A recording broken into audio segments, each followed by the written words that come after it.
안녕하세요. 제가 오늘 이렇게 이야기를 하겠다고 마음을 먹게 된 이유는 돌풍 같았던 제 감정에 대해 정리를 하는 시간이 필요할 것 같아서입니다. 이야기에 앞서 이야기를 조금 더 편하게 들으실 수 있도록 간단하게 제 소개를 하고 시작할게요. 저는 결혼을 한 지 이제 막 2년 차가 된 새내기 주부입니다. 남들은 2년 차면 이제 어엿한 주부가 되었겠다며 말하곤 하지만 신혼다운 신혼을 보내지 못해서 그런지 아직은 제가 주부라는 게 실감이 나질 않네요. 제가 신혼다운 신혼을 보내지 못하게 된 이유는 제 남편 때문입니다. 결혼 정년기라고 할 만한 나이가 아닌데도 불구하고 제가 이르게 결혼한 이유는 친오빠의 친구였던 남편에게 한눈에 반해서 친오빠를 졸라서 지금의 남편과 소개팅을 하게 됐기 때문이에요. 남편은 저를 처음에는 그냥 친구의 동생 정도로 봤지만 저는 항상 여성으로서 어필하기 위해 노력했죠.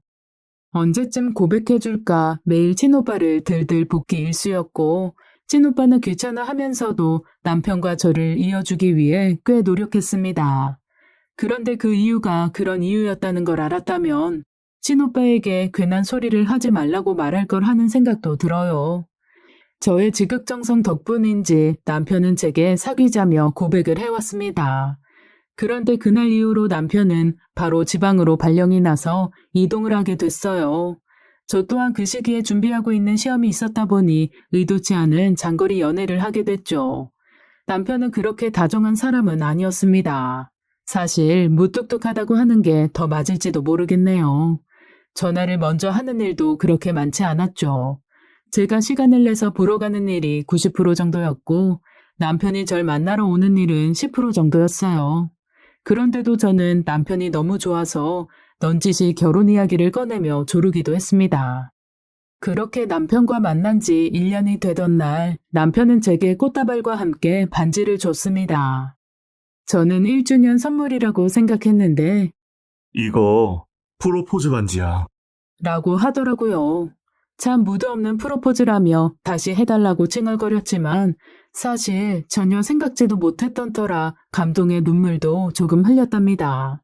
안아주면서 달래줄지 모르는 남자인 건 알았지만 그럴 때조차 빳빳한 휴지 몇 장 건네는 게 참 남편다워서 웃기기도 하고 얄밉기도 했어요.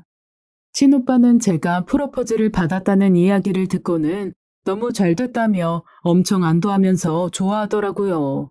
내가 그렇게까지 결혼 못할 것 같았나 싶어서 성질이 나다가도 손에 끼워진 반지를 보면 어느새 기분이 풀리곤 했죠. 그 뒤로 남편이 다시 제가 있는 지역으로 오게 되었고 저희는 빠르게 결혼 준비를 진행했습니다. 결혼을 준비하는 중에 남편을 보고 싶다는 제 친구들의 성화에 자리를 마련한 일이 있었어요. 저는 사실 제 친구들 앞에서는 남편이 저에게 조금 더 다정하게 대해줄 거라는 기대를 했는데 남편은 제 친구들 앞에서도 저한테 무뚝뚝하게 굴더군요. 내색은 하지 않았지만 남편의 그런 행동에 순간순간 얼굴이 붉어지기도 하고 친구들의 눈치를 살피는 때도 있었어요. 그렇게 어색한 자리가 끝나고 나서 남편이 저를 바래다 줄 때 저는 왜 나한테 이렇게 무뚝뚝해? 라고 물어볼까 말까 한참 고민하다가 결국 아무 말도 꺼내지 못했습니다. 집에 도착해 친구들한테 메신저가 와 있는데 답장도 하지 못하고 그대로 잠이 들었네요. 결혼을 하고 나서 그때 그 친구들을 만났을 때 남편과 제가 그 자리를 떠나고 나서 자기들끼리 제가 결혼을 잘못하는 것 같다며 걱정을 했다고 하더라고요. 결혼을 하면 조금 나아지지 않을까, 그래도 날 사랑해서 하는 결혼인데 다정해지지 않을까 하는 생각을 하기도 했습니다. 그런데 사람의 성격이라는 게 평생 바뀌기는 어렵더라고요. 남편은 여전히 무뚝뚝했고 가끔은 상처를 받기도 했습니다. 하지만 그런 것들을 다 감안하고서라도 저는 남편을 너무 사랑했고 남편을 놓치고 싶지 않았어요. 그저 속으로 나에게 조금만 더 다정해주길 바랐고 따뜻한 말 한마디라도 건네주길 바랄 뿐이었죠. 저는 항상 사랑을 표현하는 쪽이었고 남편은 항상 사랑을 숨기는 쪽이었습니다. 그래도 사랑해서 사는 거니 괜찮아. 표현을 잘 못하는 사람도 있는 거지. 라고 생각했어요. 그런데 그런 생각이 오만이라는 것을 알게 된 건 결혼하고 나서 얼마 지나지 않아서였습니다. 감기 기운이 있어서 아침 나절에 병원에 들렸는데 그 병원이 친오빠가 일하는 회사와 가까웠어요. 친오빠와 점심을 먹기 위해 시간에 맞춰 회사로 갔죠. 결혼한 이후로는 얼굴 보고 이야기할 일이 많지 않다 보니 그렇게 얄밉고 한 대 때리고 싶던 친오빠도 오랜만에 보니까 좋더라고요. 그렇게 친오빠와 밥을 먹는 중 어쩌다 동창회 이야기가 나왔습니다. 아, 우리도 곧 동창회 한다던데. 난 동창회 가려면 신경 쓰이더라고. 뭐? 전 남친이나 그런 거? 그런 거 아니거든? 그런 게 아니면 뭐가? 난 신경 쓰이던데. 대학 동창 모임은 아무래도 그런 게 좀 있지. 아, 무조건 있지. 나도 그렇고 기태도 그렇고. 응? 기태 오빠? 어? 아, 아니. 내가 기태라 그랬나? 금방 기태도 그렇고라고 그랬잖아. 왜? 기태 오빠 대학 때 여자친구가 신경 쓰인대? 아니. 말 실수한 거야. 무슨 말도 안 되는 소리야. 그런 거 없어. 똑바로 말해. 아니, 진짜 그런 거 없다니까. 내가 전화해서 물어볼까? 야, 또 왜 그래? 빨리 말해. 남편의 이름이 오묘한 데서 나왔기 때문에 친오빠를 재촉했습니다. 사실 어느 정도 장난 반 진담 반으로 이야기를 끌어낸 것인데 친오빠가 꺼낸 이야기는 생각보다 받아들이기 어려웠어요. 우리랑 같은 과였던 여자애가 하나 있는데, 기태랑 걔가 1학년부터 사귀었거든. 기태 군대 갔다가 돌아와서도 계속 사귀었고, 그러다가 여자애가 먼저 졸업하고 취직했어. 휴학도 안 하고 현역으로 졸업했거든. 그런데 여자애가 취직하고 바쁘니까 뭐 자연스럽게 나야 잘 모르지만 여러 이유가 있었을 거야. 친오빠는 이야기를 하면서도 계속 제 눈치를 살폈어요. 더 이야기를 해도 되는지 말아야 되는지 생각하고 있는 것 같았죠. 남들에게도 다 있는 흔한 이야기니 저는 계속하라고 눈짓을 보냈습니다. 저도 대학교 때 캠퍼스 커플이었던 적이 있었으니까요. 남편처럼 호감형인 남자가 저를 만나기 전까지 솔로였을 리도 없고 말이죠. 하지만 속이 상하는 것까지 막을 수는 없었습니다. 그래서 너 화난 거 아니지? 왜 화가 나? 나도 기태 오빠 만나기 전에는 연애 많이 했어. 그렇지. 왜? 내가 알아야 할 게 또 있어? 여자의 직감이란 참 무섭더군요. 저는 단박에 친오빠가 뭔가를 숨기고 있다는 것을 알 수 있었어요. 친오빠는 한참을 우물쭈물거리다가 입을 열었죠. 사실 너 소개해준 것도 처음에는 별로였어. 뭐? 왜? 걔 그때까지도 주의 못 잊었거든. 나랑 소개팅 할 때쯤? 어, 그런데 왜 소개해줬어? 걔가 좀 정신 차리길 바라기도 했고, 네가 그렇게 어디 못난 애도 아니고 하니까 너라면 충분히 있게 해줄 수 있다고 생각하기도 했어. 그래서? 너한테 먼저 프로포즈도 했다고 하길래 사실 완전히 잊은 줄 알았거든. 근데 얼마 전에 술 마시면서 주희 잘 지내냐고 묻더라고. 그래서 내가 결혼도 한 애가 걔 얘기는 왜 묻냐고 했는데 그냥 궁금해서 물어본 거라고 말했거든. 진짜 궁금해서 물어본 거겠지. 너하고는 좋잖아. 너한테 잘해주잖아. 그치? 이 말에 차마 대답할 수 없었어요. 남편은 지금 저하고 좋은 걸까? 나한테 잘해주는 걸까? 저 자신조차도 확신할 수 없었으니까 말이죠. 친오빠는 그 뒤로 분위기를 바꿔보려는지 여러 이야기를 했지만 그 이야기가 귀에 제대로 담기진 않았습니다. 친오빠는 제 안색을 살피면서 계속 진짜 가볍게 물어봤다라면서 남편을 감쌌죠. 야, 진짜 가볍게 물어본 거야. 당연히 첫사랑이면 궁금할 수도 있지. 거기에 그 여자가 남편의 첫사랑이랍니다. 친오빠와 헤어지고 돌아오는 길이 참 길게 느껴졌어요. 겨우 집에 도착해서 쓰러지듯 잠이 들었습니다. 남편이 집에 들어올 때쯤 되어서야 겨우 정신이 차려졌어요. 잤어? 내 정신 좀 봐. 밥 아직인가? 벌써 8시야. 오래 잤나 보네.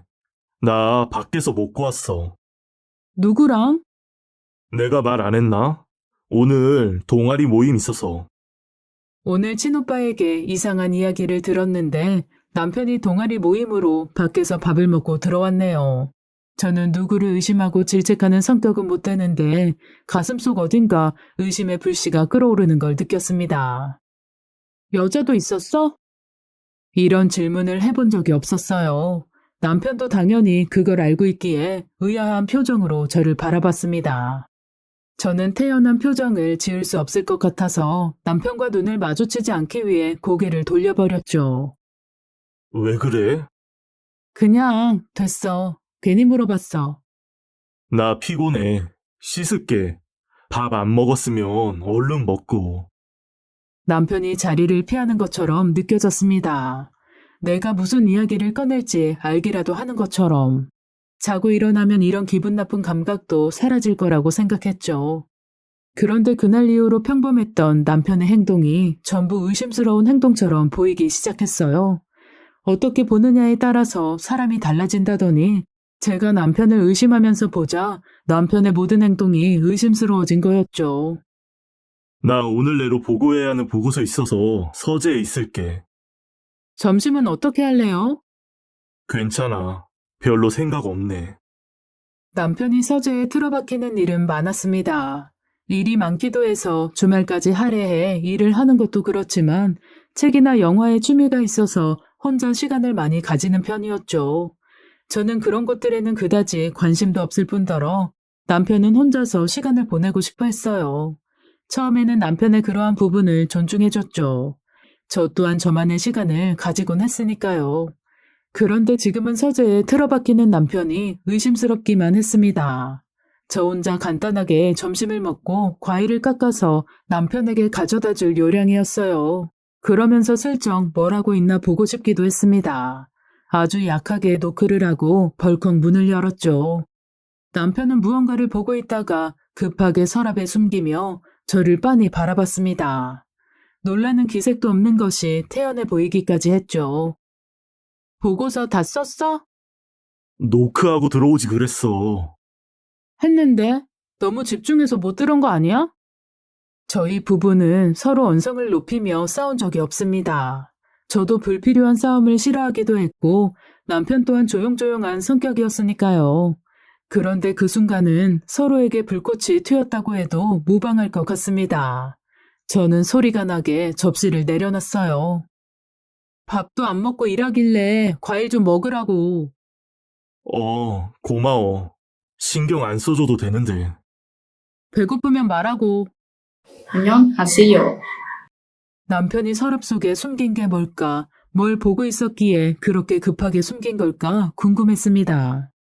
제가 궁금해할 것을 알고 있기라도 한 것처럼 그런 태연한 표정은 또 무엇이고 말이죠.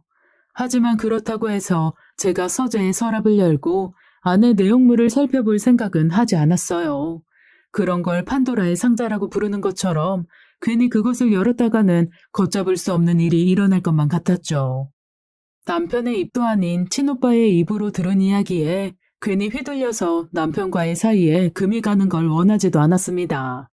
그래도 항상 마음 한켠에는 서재의 서랍장이 들어있었죠. 그러던 어느 날 잠을 자는 중에 남편이 조심스레 일어나는 게 느껴졌습니다. 저는 그맘때쯤 고민과 생각이 너무 많아져서 불면증이 조금 심해진 상태였기 때문에 아주 작은 소리에도 눈이 떠지곤 했죠. 그전에는 잘 때 누가 업어가도 모를 정도였으니 남편은 제가 깊은 잠에 빠졌을 거라고 생각하는 듯 했습니다. 살짝 실눈을 뜨고 보니 남편은 안방문을 열고 거실로 나가더라고요. 화장실은 안방에도 딸려있기 때문에 바깥 화장실을 쓰지는 않을 거라고 생각이 들어 정신이 번쩍 들었어요. 물론 저한테 시끄러울까봐 거실 화장실을 쓸 수도 있었죠. 그런데 화장실에 가는 것처럼 보이진 않았습니다.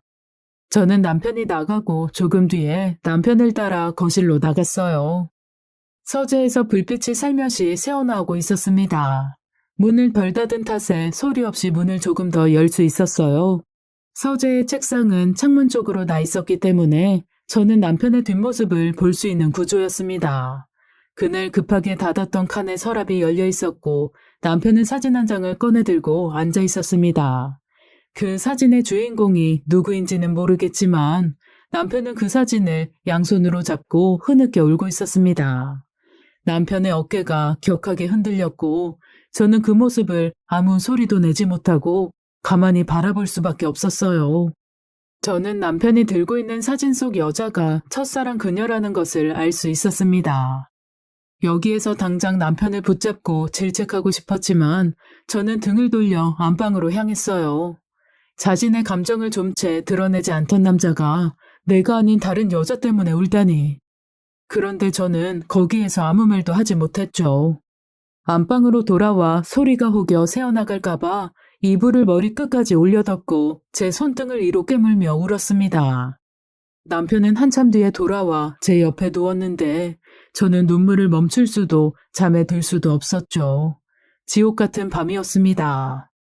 그 이후로 남편을 볼 때 저는 이 남자는 나를 사랑하지 않는 사람이라는 생각에서 벗어나기가 힘들었어요. 첫사랑을 잊지 못하는 남편이어도 그래도 같이 사는 사람이라고 그 누구에게도 말하지 못하고 끙끙 앓으며 점점 야위어가는 저를 남편도 눈치챈 듯 했습니다. 요즘 무슨 일 있어? 뭐가? 아니, 조금 달라진 것 같아서. 뭐가 달라졌는데? 그냥 아니면 됐어. 왜? 자기밖에 모르던 천치가 이제 자기 말고도 많이 아는 것 같아? 갑자기 왜 그래? 내가 언제 당신한테 천치라고 한 적 있어? 그래, 그런 이야기 한 적 없지 당신은. 둘의 대화가 이렇게 끝나기가 일쑤였습니다. 별것도 아닌 말에도 부정적으로 맞받아쳤고 몇 번 반복되다 보니 남편도 지치는 것처럼 보였어요. 그래도 남편이 괜히 말을 건네면 속에 부하가 치미는 것 같았습니다. 저는 남편을 붙잡고 추궁하고 싶었지만 그랬다가는 모든 게 다 어그러질 것 같아서 무척 조심스러웠어요. 그러다 저도 결국은 참지 못했던 일이 터졌습니다. 남편이 급하게 3일간 제주도 출장을 가야 한다더군요. 제주도로 출장을 간 적도 없거니와 갑작스러운 출장을 잡을 만한 회사도 아니었기에 제 의심은 걷잡을 수 없이 커진 상태였습니다. 저는 남편을 별 말 없이 출장에 보내줬지만 그냥 그대로 두고 볼 생각은 없었어요. 첫사랑 그녀의 마음을 돌리려 제주도에 갔을지 어떻게 아나요? 혹은 첫사랑 그녀와 어떻게 다시 연결이 되어서 둘이 알콩달콩 여행을 떠났을 수도 있죠. 저는 남편이 떠난 날 남편의 첫사랑 여자의 SNS에 들어가 봤습니다. 처음 친오빠에게 그녀 이야기를 듣고 나서 바로 친오빠 SNS를 타고 들어가서 그 여자를 지켜봤거든요.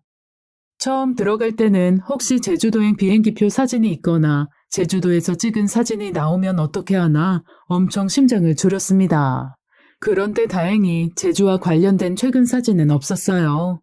그렇다고 해서 완전히 의심을 거두고 안심한 것은 아니었습니다. 남편이 진짜로 제주도에 간 게 아닐 수도 있으니까요.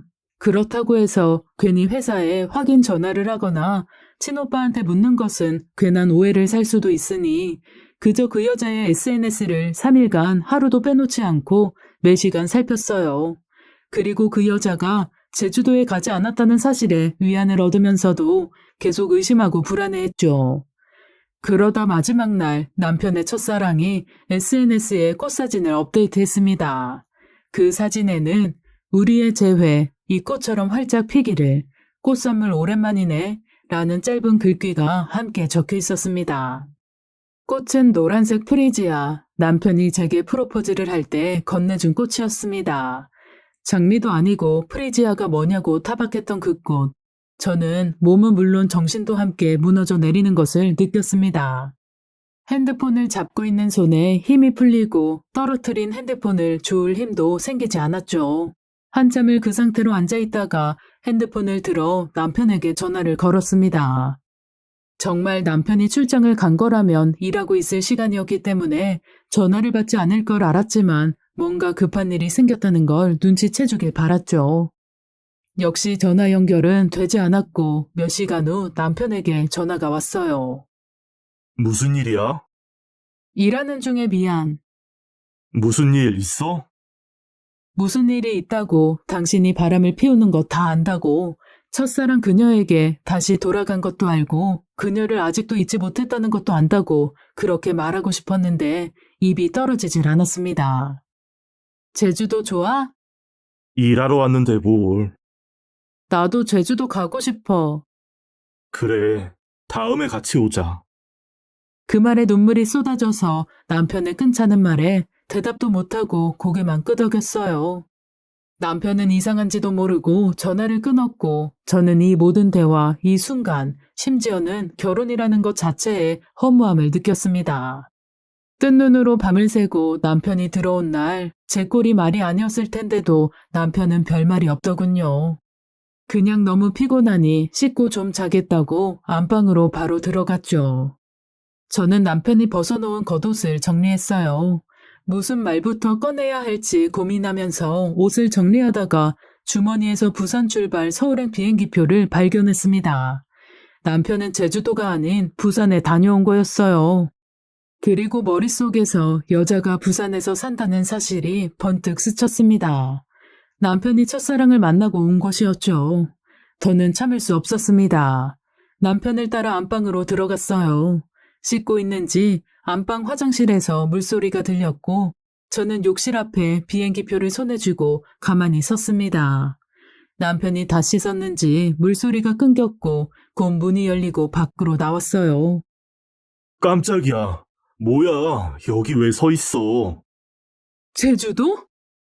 남편의 얼굴에 비행기표를 던졌습니다. 부산엔 왜 갔니? 이건... 나한테 거짓말까지 하고 부산에 간 이유가 뭐냐고? 남편이 저에게 변명이라도 해주길 바랐습니다. 사실은 이런 일이 있었다고, 그래서 그런 거라고, 거짓말해서 미안하다고 하면서 빌기를 바랐어요.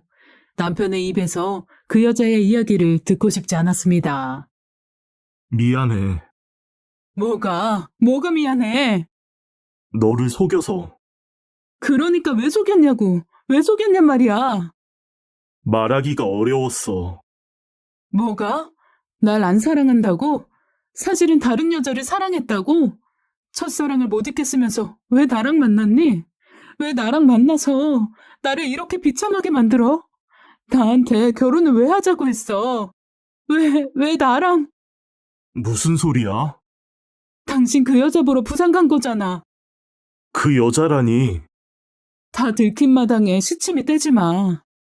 아니, 첫사랑? 무슨... 주희 얘기하는 거야? 그 여자의 이름이 남편의 입에서 나오니 울컥 화와 함께 눈물이 쏟아졌어요. 제가 울기 시작하자 남편이 또 휴지를 뽑아 건넵니다. 한 번 안아주면서 달래지도 않는 남편. 저도 모르게 휴지를 쥔 남편의 손을 강하게 밀쳤습니다. 나 주희 보러 안 갔어. 그럼 프리지아는 뭐야? 프리지야? 그 여자 인스타에 프리지아 사진 올리면서 제외해서 기쁘다고 했어. 프리지아, 당신이 나한테 프로포즈 할 때 줬던 꽃이잖아. 나 정말 몰라. 주희 안 만난 지도 오래됐고. 나 주희 완전히 잊었어. 믿어줘. 정말 주희 만난 거 아니야. 그럼 뭘 속였고 뭐가 미안하다는 건데? 쏘아붙이는 제게 남편이 들려준 이야기는 저를 너무나 부끄럽게 만들기에 충분했어요. 나한테 어머니가 한 분 더 계셔. 사실 이때까지만 해도 그래 어디 한번 해봐 라는 심보이기도 했어요. 말을 꾸며낸다고 생각했기 때문이었죠. 이미 제 안에서 남편은 천하의 못된 놈이 됐으니까요.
내가 초등학생 때 친어머니가 집을 나갔어. 집이 너무 가난했고 아버지는 술 마시면 어머니를 때리기도 했으니까. 당신 그거 알아? 부산에는 참 언덕이 심한 집들이 많아. 우리 집은 그 높은 집들 중에서도 가장 높은 곳에 있는 집이었거든. 엄마가 떠나는 날, 그 언덕을 내려오면서 엄마 꽁무니 잡아보려고 엉엉 울었던 기억이 아직도 생생해. 남편이 이렇게 말을 많이 하는 것도 처음 봤고, 이렇게 다양한 표정을 짓는 것도 처음 봤습니다. 남편은 제 손목을 조심스레 쥐고는 서재로 천천히 걸어갔어요. 그리고 굳게 닫힌 서랍을 열었죠. 그곳에는 낡은 편지 몇 장과 사진이 한 장 있었습니다. 우리 엄마야. 친엄마. 예쁘지? 그때는 사진 한 장 찍을 여유가 없었거든. 겨우 한 장 남은 사진도 아버지가 버려버린다는 거 어떻게든 숨겨서 하나 남겨놨어. 사진 속의 여자는 남편과 똑 닮은 미소를 짓고 있었습니다. 철쭉밭에 둘러싸여서 말 그대로 청춘 같은 분위기의 사진이었죠. 저는 가만히 사진을 들여다봤어요. 찾아야겠다는 생각을 하긴 했는데 찾게 되니까 막상 어떻게 해야 할지 모르겠더라. 그리고 차라리 잘 먹고 잘 살았으면 좋았을걸. 바보같이 아파서 요양병원에 누워있는 걸 보는데 원망스러운 마음은 어디 가고 안타깝고 아프기만 하더라고. 아프셔? 돌아가셨어. 언제? 장례식 다녀왔어. 상주도 없다길래 나 아니면 누가 하나 싶어서. 부산에 장례식 간 거였어?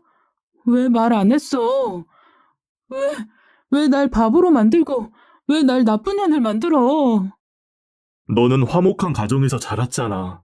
이런 이야기를 하는 게 부끄러웠어. 지금 새어머니한테도 죄송스러웠고, 내가 친어머니를 찾으러 다녔다는 걸 모르셨으면 했어. 그런 마음이었다고 해도 결론적으로 너를 상처 입힌 것 같아서 미안하다. 내가 좋은 남편은 아니었을 거야. 어머니나 아버지 모두 나에게 살갑지 않았고, 나도 누구한테 살가운 사람은 못 돼서. 너한테 미안한 게 많아. 이번 일로 마음 고생하게 한 것도 미안하고. 내가 조금 더 노력해볼게. 여러분은 제 이야기를 듣고 바보같이 남편의 말을 믿는 게 아니냐고 질책하실지도 모르겠습니다. 하지만 남편의 이 말이 거짓말이라고는 생각이 들지 않았어요. 제가 오해하고 걱정하고 의심하고 분노했던 그 시기에 남편을 하나하나 돌아보면 사실 남편은 아무것도 변하지 않았다는 걸 느낄 수 있었거든요. 안녕하세요.